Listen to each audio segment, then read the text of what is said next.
The year was 1913. Woodrow Wilson was president, and powerful banking interests, who had been trying for years, finally achieved their long-term goal of a silent coup d'etat by taking control of the American government.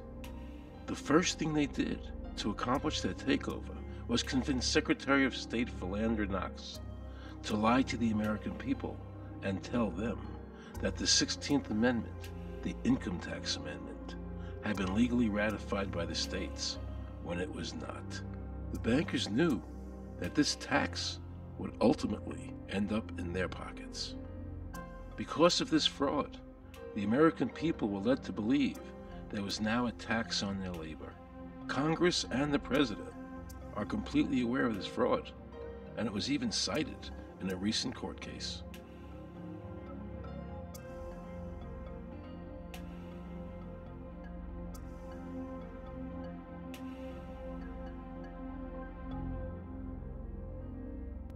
That very same year, the bankers committed their second and by far the most diabolical fraud ever perpetrated on the American people by bribing senators to pass the Federal Reserve Act without the required constitutional amendment.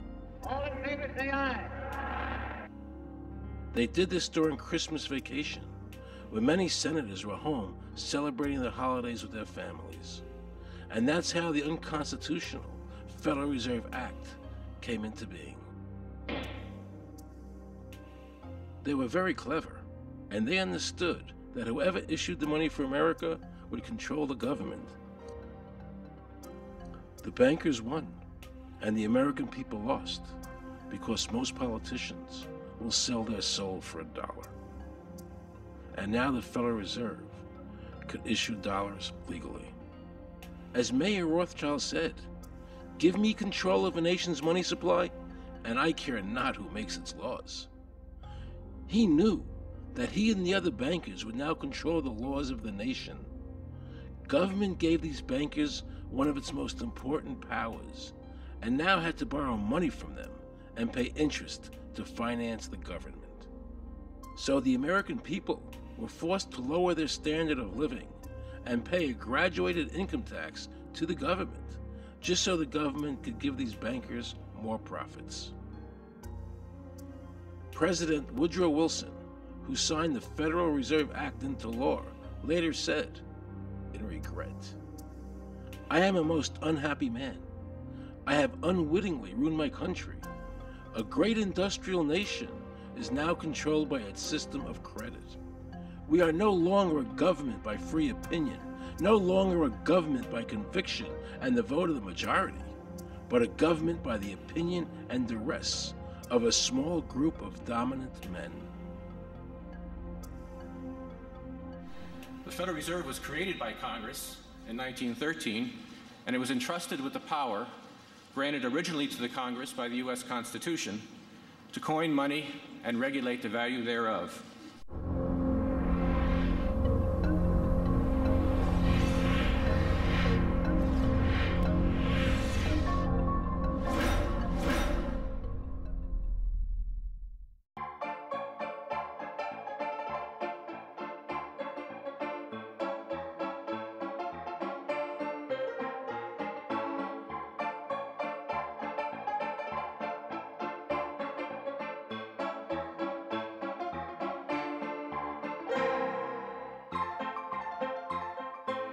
What's your name?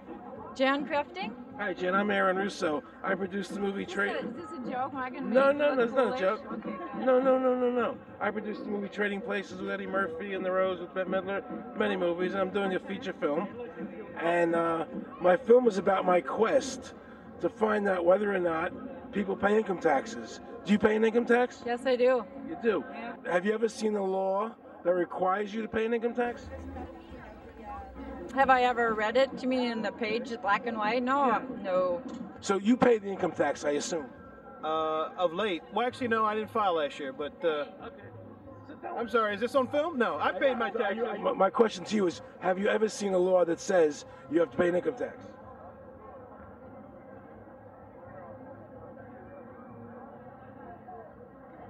The law is that guy that wears that badge and a gun. That's the one that puts you in jail. That's the law. Actually, I can't stand the IRS. Okay. They're evil. Do you have any fear of the IRS? Not really, because I'm Canadian. I think it's actually unconstitutional, is what I've heard. But to avoid any hassle, I pay it. If there was no law and I wasn't afraid of them coming and taking me to jail, absolutely, I wouldn't pay taxes. Okay, then no, I wouldn't pay income taxes. It's a no-brainer. You wouldn't pay it. I wouldn't pay it. Why would anybody? Because that's what they tell us we must do, else we're bad Americans. Would you pay it? No. Would you pay it? No. Why would you pay taxes if you're an actor? The income tax is not legal because it would be a direct tax and it is not apportioned as the Constitution demands. If it's against the Constitution, then why are we doing it?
I really expected that, of course, there's a law that you can point to in the law book, the code, that requires you to file a tax return. Of course there is. Maybe I don't know what it is right then as he was speaking to me, but sure. So naively, I agreed to go off and research it and get back to him. 3.5 months later, I was at that point where I couldn't find the statute that clearly made a person liable, at least not me and most people I know. And I had no choice in my mind except to resign. I had to leave the IRS because I presented evidence that I had accumulated indicating that the agency was violating the law and violating people's rights. And I asked the agency for a response to my sincere concerns. And the answer I got was that they would not respond to my concerns and that they would provide me with the paperwork necessary to tender my resignation. But We the People Foundation for Constitutional Education put a full-page ad in the USA Today on July 7, 2000. And within the body of that ad was a $50,000 challenge for anyone that could show the law. And to me, $50,000 is a lot of money. So I went after that and did the research based on the fact that I thought, let's put this baby to bed. I'm hearing all these rumors. I'm going to kill 2 birds with 1 stone. I'll answer these people's questions that are asking me, and then I'll win this $50,000. And, based on the research that I did throughout the year 2000 and that I'm still doing, I have not found that law. I've asked Congress, we've asked a lot of people in the IRS Commissioner's helpers. They can't answer, because if they answer, the American people are going to know that this whole thing is a fraud. I was surprised to hear these highly trained and decorated IRS agents telling me there was no law requiring American citizens to file a 1040 or to pay an income tax on their labor. I haven't filed an federal income tax return since I left. I have not filed a tax return since 1999. Approximately 67 million people don't file an income tax return. I made a decision to go to Washington so I could attend the We the People Foundation press conference. They were going to serve a class action lawsuit on the IRS, signed by over 3,000 people, because the IRS has refused to show the law that makes Americans liable to file a 1040 or to pay an income tax on their labor. I was very curious as to why the IRS refused to show the law, as it seemed such a simple thing to do. Yet I was skeptical about the Foundation's claims. There had to be a law, right? I mean, we've all been told over and over and over again that we had to pay income taxes. No answers, no taxes. No answers, no taxes. No answers, no taxes. Most people believe that the income tax system is legal and that the revenue from the tax is used in the public interest.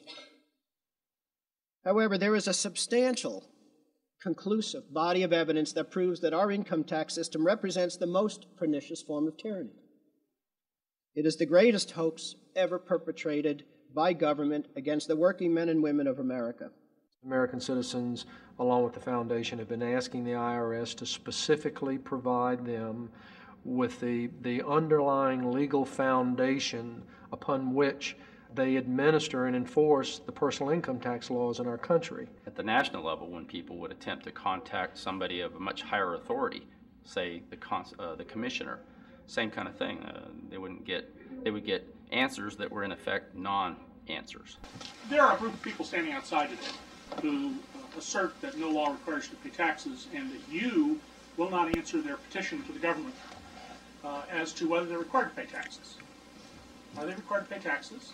I've been paying my taxes ever since I had my first job, and I think it's a fundamental construct of our nation that those of us who expect and demand the services from our government that the government provides, be they the protection of our country through the military, or be they the education of our children, or be they the protection of our environment, that we must pay for those services. So yes, I think there is a fundamental obligation, and that it's an understood and well accepted one.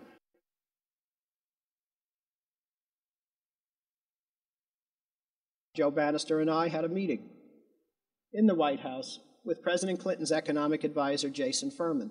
He accepted the remonstrance for the president. On June 2nd, I called and spoke with him. His words were, "We have decided that the issue of the legality of the income tax is not a high priority matter for the White House, and we will not be participating in any conference on the subject."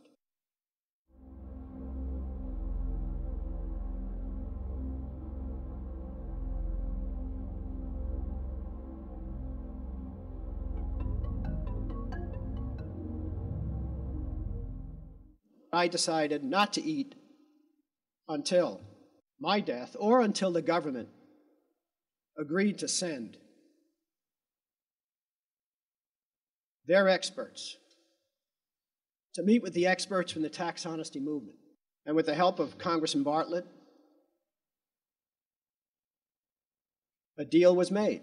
I'm very pleased that through these several trying weeks and now months, that we have secured the agreement of the IRS and the Justice Department, because some of the questions are beyond the purview of IRS, that they will both attend a public symposium where these issues can be formally addressed. Last Thanksgiving, DOJ and IRS notified Congressman Bartlett that they would not participate. Congressman Bartlett then waited until late January. He informed me that he would not be participating. Why do you think you've been able to get away with not paying or filing your income taxes for so long? Well, first of all, I've not gotten away with anything. I'm not hiding from anyone. I'm simply asking the IRS to show me the laws that apparently require me to do these things, and they are suspiciously reticent to answer questions from me. And of course, there are millions of other people, many other organizations who have attempted to get answers. They act very suspiciously when asked to simply sit down at the table with the American people and discuss what their obligations are. Rather than pulling up a chair, they pull out a club. As a matter of fact, David K. Johnston of the New York Times asked Terry Lemons of the IRS, why won't the IRS answer the questions set forth in the petitions from the American people? Mr. Lemon's response was, the government is answering the questions through enforcement actions in the courts. This is a very chilling remark on the government's use of brute force instead of civility and logic. The federal government itself refuses to provide the American people who are coercively being subjected to this extraction of their private property without any underlying legal justification. There is no law that requires the average American worker in the private sector to pay a direct, unapportioned tax on their labor and compensation for services. There is no law. The march will stop in front of the IRS building. They are now going to serve a class action lawsuit on the IRS. Very courageous. My name is Charles Bell. I'm here to serve this complaint on behalf of the American people to the Internal Revenue Service. The complaint is accompanied by an affidavit. It's under the hand of Robert Schultz. Case was served. We'll call you with the case number. Case has been filed. We'll call you with the case number. Thank you. Okay, thank you. We appreciate your time. America, baby! Freedom! Today, effectively, the people have said to their servant government that that our rights are not going to be any longer denied, and that we're going to have answers to our petition, our legitimate, lawful petitions for redress of grievances, which are guaranteed in the First Amendment to our Constitution. So once and for all, we will get an answer. On August 31st, 2005, federal judge Emmett Sullivan ruled, the government does not have to answer the American people's questions, even though it is guaranteed in the First Amendment. Our courts have made a decision that government does not have to show the law that it enforces. And the press never reported on this. Have we given this judge the authority to overrule the Constitution, the very foundation of American life?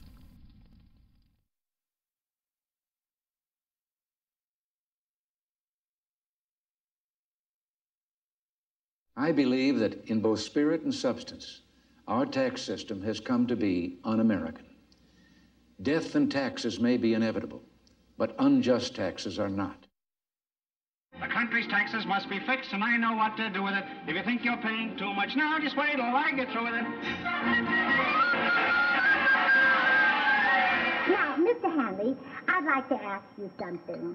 What does the government do with all the money we give them in taxes? When President Reagan was elected, one of the first things that he did was appoint a blue ribbon panel of business people headed by Peter Grace, and is commonly referred to as the Grace Commission. And their job was to research all the various areas of the federal government and make a report. One of the quotes from the Grace Commission is, 100% of what is collected is absorbed solely by interest on the federal debt. All individual income tax revenues are gone before 1 nickel is spent on the services taxpayers expect from government. If we pay the salaries of the congressmen and the senators, we're supporting them, aren't we? Well, yes. Yeah. Well, then why can't we list them as dependents and deduct them? We've been brainwashed. People have been told, that you need this income tax system to fund government, which is absolutely ridiculous. I mean, my question is, well, if that's true, how did we fund government from 1776 to 1913? The main purpose of the income tax is not to raise revenue, but to redistribute wealth and to control society. A lot of people might say, well, gee, if there wasn't an income tax, what would happen to education? They don't understand that education is paid for the most part, out of state and local taxes, your property tax. People might say, well, how are we going to build and maintain our highways? If there's no money coming into the government, we need our highways. There is a tax on every gallon of gasoline that people buy. Proceeds from the income tax do not pay for highway construction. The amount of money that we spend on defense is exactly equal to the amount of corporate income tax, which is quite legal and quite constitutional. I think we should not want the income tax for several reasons. One is that it is the instrument of totalitarianism. It is the means by which the government can manipulate people and put you into a condition of servitude. Every year, you give the federal government a form that says, here's how all my money worked. If you lie, you could go to prison. So you're required to give them a financial statement that under, the force of law could put you in prison if it's not impeccable, right? And under the law, they're supposed to do the same. They're supposed to give you back a financial statement that says, here's what we did with your money, except you comply and they don't. In fiscal 99, the Department of Defense had 1.1 trillion of undocumentable adjustments.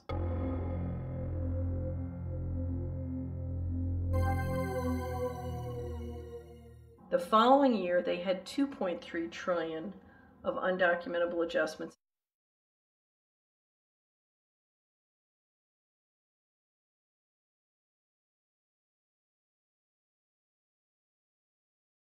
I decided to call the IRS. I spoke to Anthony Burke in Media Relations. He was very nice to me, and I explained to him that I was an award-winning film producer and that I was doing a documentary on the IRS. He seemed a bit stunned by this, then explained to me that Commissioner Everson nor anybody else would go on film to discuss the income tax. But he did say he would call me back. I thanked him for that, but I couldn't help wondering, why was the government making it so difficult for people to see the law? So I decided to bring my crew down to the IRS building to see if I could find some employees to interview. And here's what happened. I said you cannot film here, that's it. Who are you to tell me I can't film here? What's the law? Just tell me where the law is that says that. Can you show me the law that says I can't film here? Is America a free country? I told him they couldn't film here, and he's asking 9 million questions. I told him that's a federal government law. Hey, I told him he couldn't film here. He's telling me he's a citizen and all that, so he told me I couldn't film him and saying, where's the law that says I can't film here? And I'm asking another question, sir. Then Homeland Security showed up, because I was such a threat to Washington. You got a driver's license? Yeah, I do. Put that away for me. After convincing Homeland Security I really wasn't Osama bin Laden, I kept wishing the IRS would allow me to interview somebody. Why wouldn't they show the law? What were they so nervous about? I began to have a frightening thought. What if it was our own government we had to be afraid of?